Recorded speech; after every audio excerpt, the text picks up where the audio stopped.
nalinako girlfriend yali yadduka ewaabwe nga yakwata mu bibbo kitegeera najja girlfriend gwe nalina yali yava ewaabwe okujja tutandika obulamu nga sente ze yajjamu nazo yazibba mu bibbo ewaabwe yaddira ebibbo by'ekika essabo ly'ekika nabbamu ssente kati bwe yajja ntandika obulamu twatuuka ekiseera nga yetufuna yadde 10 yabbamu ssente mmeka simanyi ssente ze yabbamu naye kati waliwo omuyimbi oyo oba kyali kitya omuyimbi oba tulwako empewo simanyi omuyimbi zaamulinnya empewo n'atuuza omuwala oyo wansi n'amugamba buli kimu nti wakwata mu bibbo byammwe ebyekika wajjayo ssente era oliko ebisiraani buli gy'olaga togenda beera bulungi n'abantu b'olimu sooka olekemu munno era omuyimbi oyo yantabuluzaako omuwala oyo bwe yagenda ne bitereera omuwala bwe bamugamba nti wabba ssente mu bibbo by'ekika yakkiriza yagamba kituufu kati oyo omuyimbi ye nesooka nemuteeka ku levo ye sobola mutulamanyi omuyimbi oyo ayimba nyimba kikadongo kamu rege oba buyimba ku biso omuyimbi ayimba R&B muyimbi wa soft mulenzi ayambala galubindi nsijja tuveeyo eyo bwe tuba tukola emboozi z'abayimbi mwaka ku mwaka buli mboozi etambulira ku ddogo ono yandoga ono ajja n'omuti mu studio nali nfulumye mu studio ngenda okulaba omuyimbi azze akasusa omuti gwali gunjodde gwali gunsudde eddalu gwali kukoze eki mu kaseerako kano kotambulidde mu production waliwo feesinzeeyo ku kintu ky'eddogo naddala nga kiva mu bayimbi oba baprodusa banno ekintu ekyo kirabika ndabika nakifeesingako ko naye nasaba nnyo nekiggwawo kubanga ekiseera kyatuuka nga toyagala yingira mu studio kola ng'omuyimbi ne wabazze nga toyagala yingira mu studio kola kati nga nze sikiwa nnyo budde namala kigenderera mpola ningamba naye nga sikyabeera nnyo mu studio ng'omala ennaku 3 tonayingirako mu studio nogamba naye ekikumbe ndowooza waliwo ekikusika ekigaano yingirayo ebirooto bino by'otambuliramu oba ebiryo bino by'olimu watulako ko n'obisaba walokoka tonna bituukamu oba amala kutuukamu wamala bituukamu n'olokoka oba just Katonda bwe yabikuwa n'obinyweza n'okusaba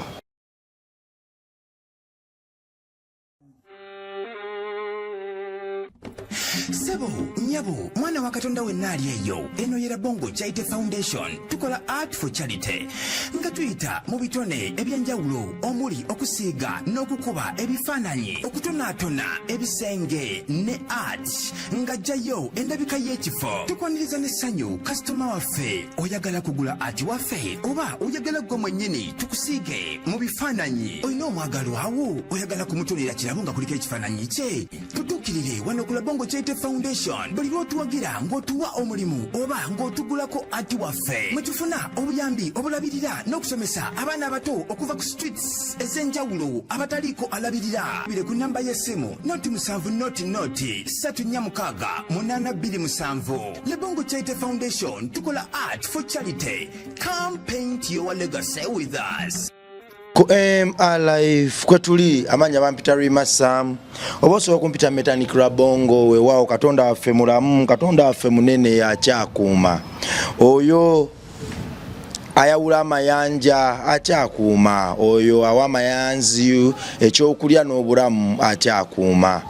oyo eyaliwo mu ntandikwa akyakuuma era oyo yasoma oyo omutuukuvu ne gukkira ku bawandiisi b'ebitabo olwono ne bawandiika Bayibuli ekyatulambika nakati era ekyatusumba nakati akyakuuma oyo eyakola ebyamagero mu kusooka era nakati akyabikolera ddala kale nnyinza ntya okwerabira okumuwa ettendo lye lyasaana amatendo gonna gamuddire oyo Katonda omu bwakyatayongerwako wabujja nnyo gwe mwana wa Katonda ali atugobera tukigeze ekyokumwongerako ayinza obutakusonyiwa wadde nga ye si mwana wa muntu fwe tukoma okulowooza n'okutegeera te ye watandikira oba oluusi n'obutalabawo kale baganda bange abantuma wano Bongo Charity Foundation tuli mu kuzimbira baana somero lya ku luguudo Katonda yatuwadde ekyamagero broko y'ebyemikono twatugambye 3 ku 3 ne twakoze 4 ku 2 foot 4-2 omusingi gwatandise material yayiddwa era omusingi yonna yawedde twetaaga obukadde 3 n'ekitundu kati amabulooka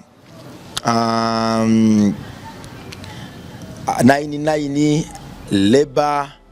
n'emitayimbo emitini awo room nayo tujambuse tukire ddala ku operate olwo tutandike okusereka tusereke rumu. Lwaki twasazeho kikole bwetu kyo nti twatuziza primary school yaffe ku operate ne tutandika okunoonya sente z'okusereka naye tugamba nti nedda abantu bano abanasereka tubakwata omulundi gumu naye tusobola tugizimbe ey'ebyemikono kubanga ate nalyo somero. Waliwo abaana abasasula membership nga tagenda soma mu class nga ye straight away agenda kuyingirawo bya mikono kandi tugamba nti nedda nayo tugitwala omulundi gumu bana abaserezi bakwate contract omulundi gumu basereke essomero neno room basereke omulundi gumu. So twebaza Mukama nti olwaleero omusingi gutandise.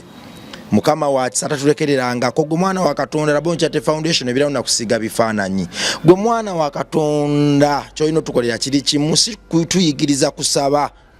ate muwandikire ku bazungu si tetwajja okukola twajja kumenyawo ebyo ebyasooka twajja okulaga omufirika nti nedda mufirika gwe Munnayuganda munnaffe naawe oyina amaanyi agabeezaawo omwana w'eggwanga nga tusabiriza muzungu ekyo ekisa omuzungu kye yatubbako omulembe guno twajja kukikomyawo. Kale kyekubiza kiri kimu gwe tuwe ekifaananyi kimu kikusiigire bw'otuwa ekifaananyi ne tukisiiga akasente ke tujja mu kifaananyi ekyo ke tuteeka mu ssomero lino. Oba oweereza obwakabaka bwa Katonda era oba obulidde enjiri eriko ebikolwa gwe totuwa wadde nga n'ekimu eky'ekkumi ekyensi bw'oba okiwulidde osobola okukitwala naye towulira burden ku mutima yaga nti nina okubawa nedda. Gwe kyoba otukolera kiri kimu obuweereza buno gwe buwe bw'ekifaananyi tukusiiganga bw'olina kifaananyi kya mwagalwawo jjajjaawo maamawo oyagala paint mu woteeri oyagala paint mu nju kakati akasente ako ke tujja mu bitone byaffe ke tuzza mu ministry y'okuyamba bannaffe wabula naawe alina ekimu ky'ekkumi ekyensi ng'omaze okuwa ekyakatonda ekyensi ekyakatonda tokizannyirako kikola mirimu gye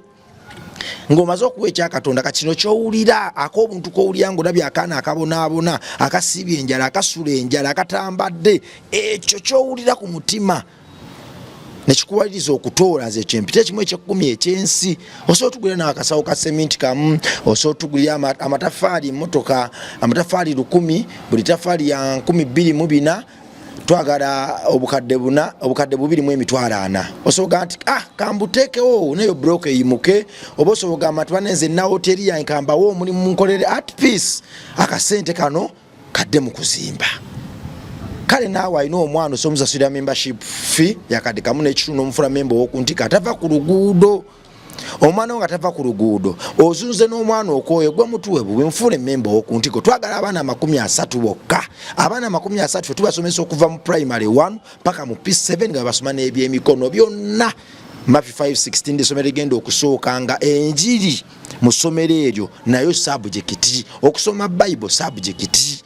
Twagala abaana baffe tuba grooming ng'ogenda okulaba omwana wo nga naye kennyini omuti ogamba yono yennyini oba guno mwoyo mutukuvu kwentwala ewaka oyimitala w'amayanja oli kaddaama omwana akulemye omusuza ake wa ssenga n'omusuza ake wa jjajja mutuwe kakadde kamu n'ekitundu fe omutulekere fe tukwatire omwana wo tumubumbirire paka wonaamusangira olwo nno twebaze nga buli kimu kiwedde naye waggulu waabyo n'omulimu gwa Kristo gweyongerera ddala okwextendinga paka mu baana baffe. Weewaawo omukulu do dati yagala batanga kuliko n'omugaati aise do dati yagala tukole mubiri bidati producer buuza ku bantu abanda bamwe nakiri kitya amanya gange bampita Dr. Powers on the beat abamu natandise okukozesa erya Saalongo kati abamu bampita Saalongo naye nga amanya gange genyini amatuufu bampita Mulondo Elijah Tendo yamaani oli mulangira ndi mulangira sebo tokwatika obutakwatiko obwo kubanga nkuyiribidde kati mbadde ngenda mwezi gwa kusatu nekyayidde nenga kati wonna woli oba ngamba we mbanjija mirimu gya ggwanga gye gitukwatamu naye nga tuvaamu mpola mpola. Waawo yamaani omunebaza Mukama okutulako kwano naawe ne waggulu wa byonna ne baza Mukama okuwa amafuta ku myaka gy'emito ate n'obanga osobola okubikola ne biba kitiibwa kya Mukama. Ebisinga abantu abawulira ennyimba ezikubwa ku masimu ne ku ma TV ne ku ma radio baba manyi nti ba producer abazikoze baba bali mabega waazo banene balinganga mivule naye kimbadde amaanyi okulaba nga ate Powers oli mudududu dati John Black eyo hit waliwo olwimba lwono gundi Lapani Mudra gwamanyi it waliwo luno lirike sawa zino Angela John Black yaman Mukama akuwadde ekisa kitiibwa kya Mukama era mwebaza Powers yaman nali nkunoonya nnyo kubanga ebiseera ebisinga enjiri etali mu bantu ba myaka gyo te-inspiring generation gyetuteekawo kitegeere abaana abasinga mu myaka gyo nkuyita omwana kubanga tutonnakula nnyo oba abavubuka kale nkuyita omuvubuka abavubuka abasinga mu myaka gyo bamanyi nti enjiri y'abasajja bakulu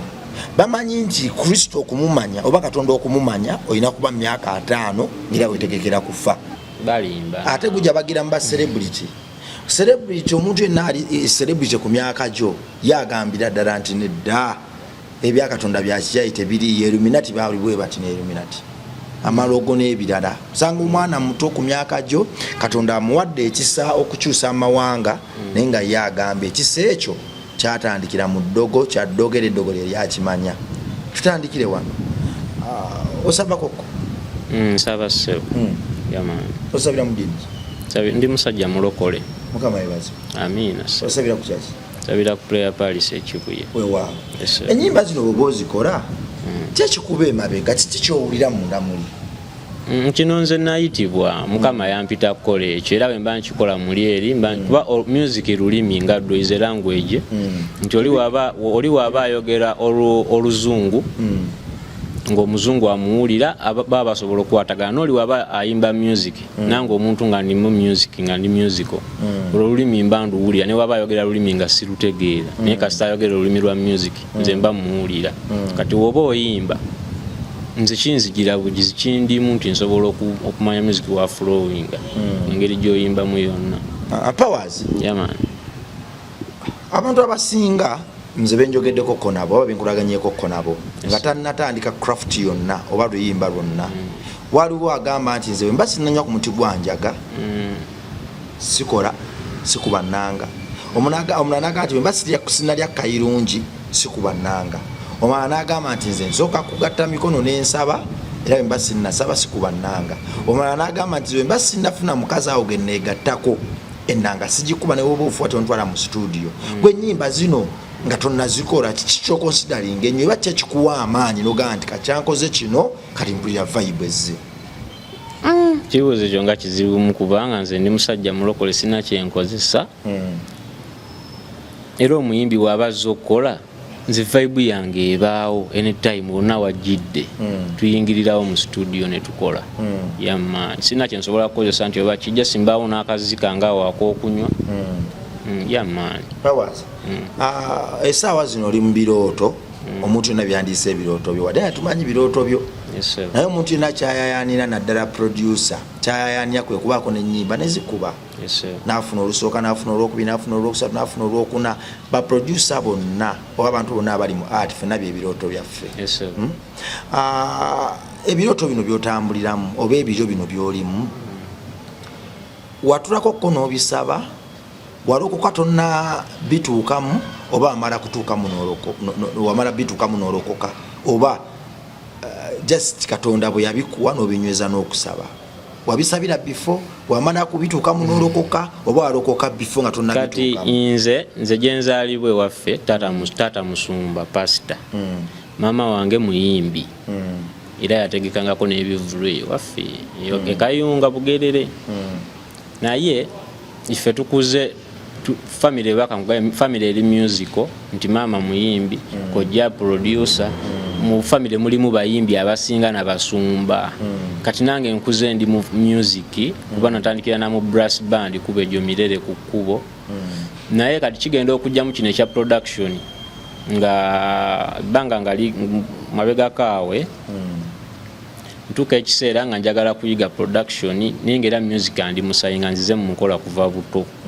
kati kino ekyo gamuno okukisabira nti oba nsaba oba kiye era nakisabira okutuukako mu birooto byendimu kati wadde ebirooto byange sinnabituukamu byenjagala naye nga wendikira nawo nasabirawo yamaani weewaawo Powers bwe nkutunuulira ndaba nga bw'omenya abaproducer abato kale 10 erinnya lyo terisobola kubula mu bantu abo abamu balowooza ndi mukulu abamu balowooza oli mukulu lwakuba oba nayingira endongo nga ndi muto ebirowoozo byabwe kati ekituufu kirina kuba mu kamwako Powers gwe ng'omwana omuto oba omuvubuka omuto bwe tuba tukola emboozi z'abayimbi mwaka ku mwaka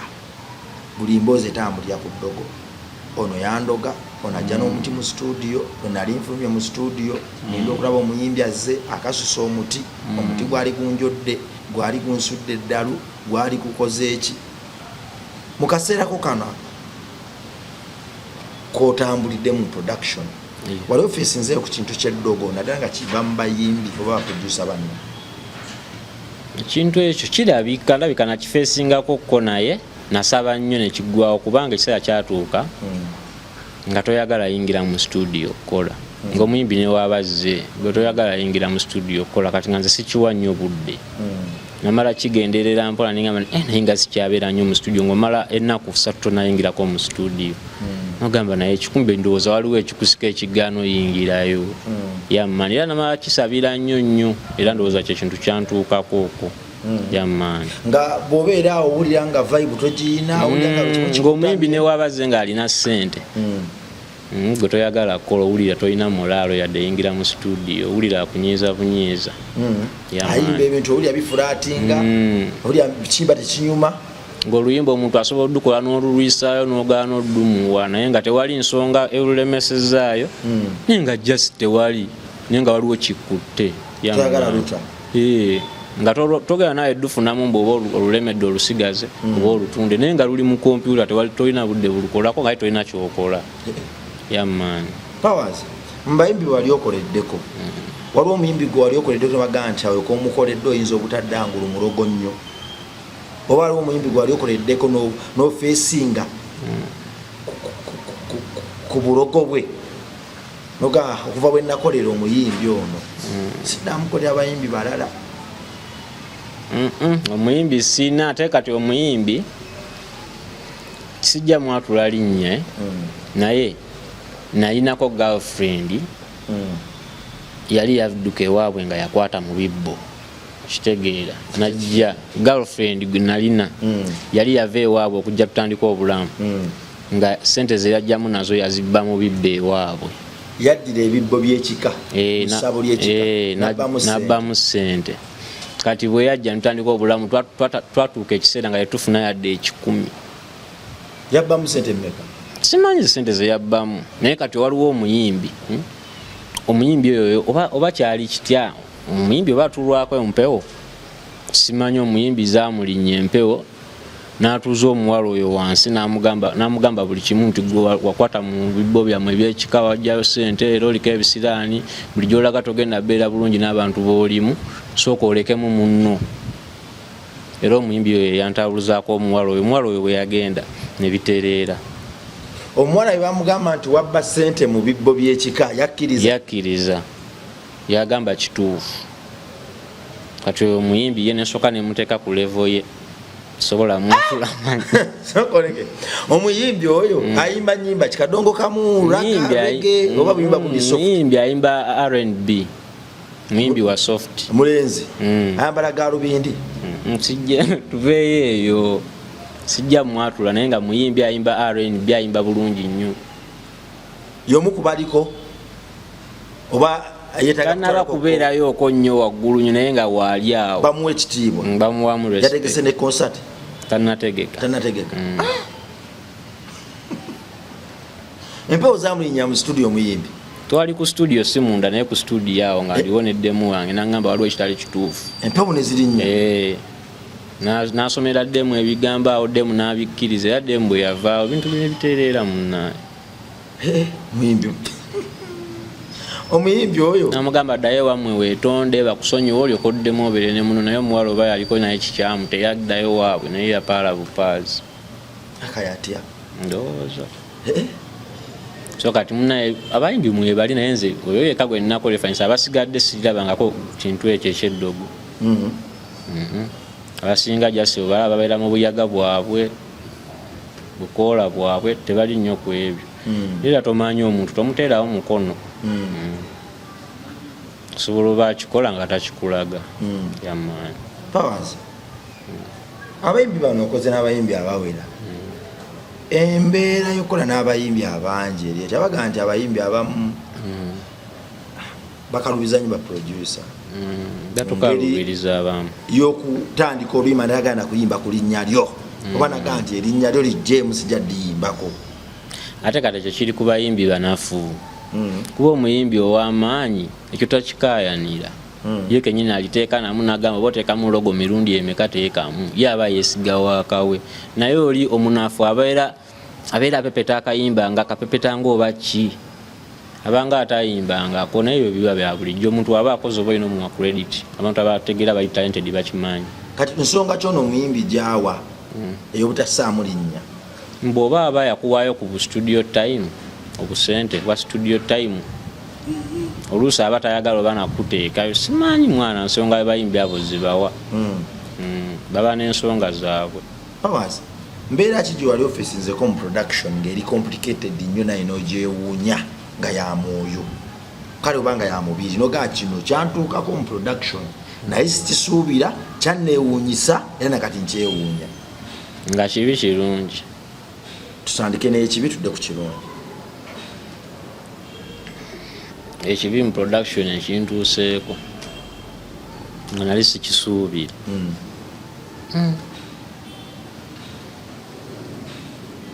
ndowooza kwetegeera mitima gy'abantu naye nga production mbadde sinamufunamu nnyo obuzibu era engoma nkyasabula naye just abantu betukola nabo abasinga nkokola nnyingi bingi mwana nebeera byogambye ebyeddogo mu ebiri bingi yamaani naye ffe tusigala tusaba abayimbi banno bano ekyeddogo bali baproducer banno kino ekyeddogo bali batya abaproducer banno ekyo nakyo nkiwulira mubagirira omanyi kati waliwo amastudio agamu ge bakumako ebyoto ebyo nabiwulirako bakuma ebyoto mbu waliwo abatujja ne bateekamu kalitunsi mu byoto kalitunsi ayamba ki ndiwulira buulizi mbu kalitunsi awo oyinza okuttunka n'ebintu buladi oli bwajja ku kyoto kyo nakiteekamu kalitunsi ekyoto kiba kya ddogo bamweyana okubira bamweyana kati oli bwakusoberera oluusi nakiba kya vibe bayimbi kubeera kawo nga empewo eri ku studio ne bakuma ekyoto kwota muliro naye kati oli wajja nakusulamu kakalitunsi nakulamirizaako dadi olyoka ottunka n'embeera era ne munku mulimu enku ze batookya ofumba nti oluluku tebalufumbiza era bannaye omulembe ebiri naye baproducer bibaamu naye ndowooza babeera bakola bintu byabwe kuyita bakasitoma yamaanyi ate kirungi kye kyali kikuseewo mu production nga yo kiba kisuubira nogaa nti nali mmanyi kino kituukako nja kukitwako ku myaka nga gino negino nga kyakutuukako nogaa mukama nga mulungi nekino kale nze mulimu abantu abamu be nali suubira nti nsobola okwogerako nabo oba okubamanya oba nabo okummanya naye olwa production netukeseera nga bammanyi twemanyi nemubaamu nange ebintu ebimu byenfunyeeko bingi mwana production atampadde essanyu lingi yokuva wenamuyingira yadde mbadde sinafuna nnyo naye essanyu lyo nina lingi yama n'erinnya lyennyini nti okutuuka abantu ne bagamba nti Dr. Powers nga bamumanyi nakyo kyakabi yammaanyi waliwo olunyiriri lwa Bible mu lugendo luno lwa music lwogamba nti nze n'olunyiriri ne tuteŋŋana nti ndwekwata nnyo mu kaseera konna yammaanyi enyiriri kyo kati ffe industry mwe tulimu era yakulwana yakufayita Zabuli 3:5 era n'oluusi newemba ngenda okwebaka mu nzijjayo ku Bible nengisomamu nagisazaamuko ne kapeeni kitegeera egamba Mukama alwana n'abo abalwana nange wakana n'abo abawakana nange kwata engabo n'akagabo oyimirirewo okunnyamba ngi mwana Nenga gukyomanya eyo vaasi yange njagala nnyo. Buli kanaku nga tonneebaka? Si buli lunaku naye buli lwensobodde okulaba bayibuli yange nengikwatako gyensoma. Yamaani weewaawo. Powers, ensi eno engeri gyetambulamu yeewuunyisa. Tuli mu kaseera ng'omuntu amanyi okuwemula obulungi lwoba w'amatu, eyeyambula yafuuka sita, ayimba ennyimba ezisasamaza, yafuna bookings n'ebivulu, atyoboola yaweewa ekitiibwa, eyekkakkanya gwe balinnyako ne bagenda. Gwe bw'opimapimamu mu kaseera kano ke tuyitamu, golowooza nga gwe talenti Katonda gy'asitudde mu mulembe guno ate era gy'afudde eddoboozi ki ekirina okukolwa? Nze kyeŋŋamba talent Katonda gy'asitudde. Nze ŋŋamba teri kisobola kubiitinga talent ogwo muyaga just gwe guli mu kuyita gujja kakkana. Abo bonna abawemula kuba nawe era bakimanyi kye bakola si kituufu. Beerimbika mu bantu abalina talent ne bajja ne bakolera mirimu gyaffe bo ne bayisaawo ebyabwe, naye ogwo muyaga gujja kuggwawo era music ajja sigala music waali, talent ejja sigala talent kuba talent bakyazizaala mpitirifu. Yamaani kakati ebiseera ebisinga batunako mu maofiisi agatuli waggulu, okeera ku machanel abo omuntu akyasinza okuwemula nga bamutadde mu kifo ekyandibaddemu omuntu akyasinze okwekwata obulungi. Ekyokuntikko ng'oli abadde awemulidde emyaka nga 10, okuwemula kwe ne kumulinnyisa eddaala n'agenda mu kifo amatiriba bw'omu kyakolerera. Bulowooza akabonero ako kalaga ki? Kabonero ako anti oluusi wabayo n'omuntu okuba nti kyekikula kye nga ye bw'atyo oba nga muwemuzi naye ng'alina ebyamagezi byasobola okukola nga kyekimuweesezza ekifo ekyo nga tebafudde kuwemula nga balabye ebirungi bye ebisinze ku ekyo ng'okuwemula katono ku ye ne bakigumira okitegeera. Naye nze ndaba embeera kabonero kabi nnyo ako, era tusabire nnyo emirimu gy'omuntu abaana baffe betugenda ozaala betuzadde mwana gigi mubi nnyo guno omulembe sigutegeera kubanga omuntu awemula aba yesittaza omwana omuto. Ate Bayibuli ekyogera lunye ekyo yesittaza omwana omuto yeetaaga kusibako kiyinja. Ate munaye ababikola oluusi bano abazadde balina abaana ne bawemula. Yamaani tulaba abaana abato abali mu myaka gy'olimu abavubuka Katonda babulesinze n'amaanyi n'okutegeera ng'amaanyi gonna ge yabawa bagatadde mu kkuba bannaabwe, kunywa biragalalagala bisanattuku, ne bakola eggaali, ne bakola road broker, ne bakuba abantu eŋŋumi. Gwe nga ggwe era ow'enjawulo mu mulembe guno, embeera eyo gyogerako ki? Embeera eyo oba kikyekuwa mu bwongo olabanga nze ekyo kyekimpa mu bwongo nti just bavubuka tebalina mirimu, bavubuka tebalina byakola. Tosobola tandika kola ebyo ng'olina omulimu gw'olina okukeerako okukola, n'otandika okuba banno okola, okutandika kutamira okuba emirimu egisinga tegikkiriza bintu ebyo nti kunywerawo bisigasigala okitegeera. So kati mu bavubuka bwe baba balina ebyokukola ebyo bintu biba bisobola okukendeera. Yamaani naye ewatali mirimu bajja sigala bakola ebyo. Yamaani waaw. Mu nnyimba z'okoze Powers, luyimba ki lwe wakakola nogaa nti kasa nakola n'oluyimba nawulira ddala nga Mwoyo Mutukuvu azze ku nze era asse ku mikono gyange, lwanyumira nnyo nnyo ekiyitiridde nange nembanga buli kadde njagala luwulire. Ennyimba zange zisinga zonna zinnyumira zenkola n'abantu ze batannawulirako zi demos zonna zinnyumira era buli wenziwulira manya nti Mwoyo Mutukuvu yasse ku nze. Naye olwanzigulirawo akaggi olwo lwanewunyisa nnyo kuba lwampa essanyu lingi, lwandaga bingi bye nali sirabangako kitegeera nga nvuddeyo mu bali baproducer abanoonya oluyimba olwo lwa Fefe Busi lwe bayita Who is Who. Yamaani era tugendeyo ku show nga 16 May tumuwagireko. Oluyimba lwe lwanzigulirawo nnyo amaaso. Yamaani era buli wenduwulira n'omutima gukuba Yamaani naye mba mbadde ntambula nenduwulira ku kabaalo oba wawa ku TV. Ate mu nnyimba z'okoze luyimba kyo lwakudisappointinga nga lwaluyina okubeerayo naye nolaba nti with no reason luganda okubeerayo. Kati eno message ngenda giweza kalo kasiita ne Brian Ways oluyimba nalubakolera lwali lulungi nnyo ne bakola ne video naye simanyi kikyaluganda sirulabangako ku TV siruwulirangako ku radio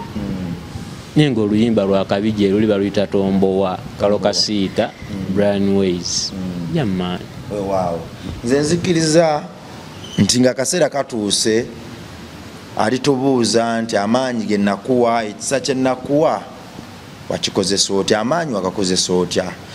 kutulugunya banno kulya bintu by'abanaku kwegadanga n'abakyala kwegadanga n'abasajja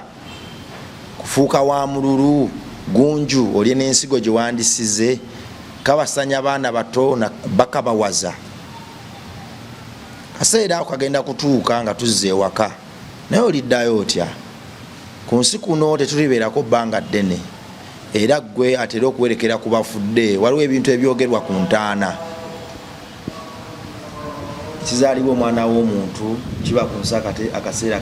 katini katono ebigambo ebyo biba bikulu nnyo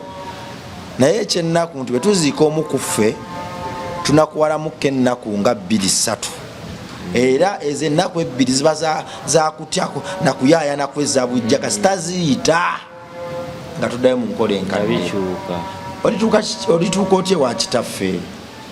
gwe alina sapatu 2 wako munno emu atayina ayita ebigere tomwifaali nga waneiba gwe alina essaati lekera ozifula ebisiimuula nga banno bazeetaaga gwe alina emifaliso gyotasulako bannaffe bangi nnyo basula bubi basula ku bukutiya tonakokko gumu oba 2 gwe alina amasuuka lekera ogasalamu ebisiimuula engatto bannaffe bangi basula bubi gwe alina amasowaani togookya awo nulaba Chaite Foundation twakolera village basket nga tukuŋŋaanya ebintu era tukyabikuŋŋaanyiza ddala eri bannaffe abawulira nti bo babikooye ne tubyongerayo mu bannaffe ababyetaaga ebigambo ebisembayo producer just ebigambo byange ebisembayo buli omu ayagale munne mwana ensi ffenna etumala n'ekirala mu abayimbi abakozesa ba producer mweddeeko bammeeni mweddeko producer olina omuwa rights ze ku luyimba bw'aba alukoze aba aluyinako rights yamaani ekirala nsigadde nze Dr. Powers on the beat Saalongo yakubidde oluyimba lwa Angela John Black munoonyeeko ku studio yange bagita Bastic Nation awo Makindye mu kizungu enamba yange eri 07 08 51 90 40 yamaani bwe watugenda giyisaawo David ojja ginterawokaawo ku guest ye twanguize ku bannaffe okufuna producer w'eggwanga kulatuna n'ensi yange mweraba.